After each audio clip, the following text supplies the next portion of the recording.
There are about 47 million people in the United States who do not have health insurance. Dr. Thomas Lee encouraged forum attendees to make access to healthcare their priority rather than focusing on cost. First, I want to try to reassure people that we're going to muddle through. We will figure out how to make this stuff work. And frankly, I'd like to get their take. I'm interested in what their reactions are, what's most important to them on a short and longer term basis. Although some believe that the latest Senate win could prolong healthcare reform, Needham residents are encouraged to stay optimistic. The healthcare process and reform process is going to take a long time. It's not something that's going to be solved with one set of legislative activity or one body of legislation all in one fell swoop.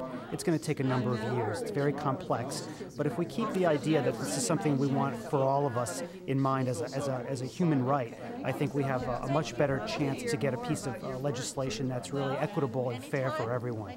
I personally feel passionately that healthcare is a human right.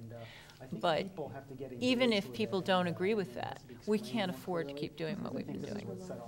Alicia Yaman suggests the U.S. look at other countries' healthcare models to find a way to provide more care while lowering costs. We have to come up with a plan that both covers everybody and controls costs. And I like the optimism of our speakers, both of them, that there is a potential for making this happen. And it really depends on a realization that we are not on a winning course nationally, and we have to make changes. For the Needham Channel News, I'm Antonetta Corralio.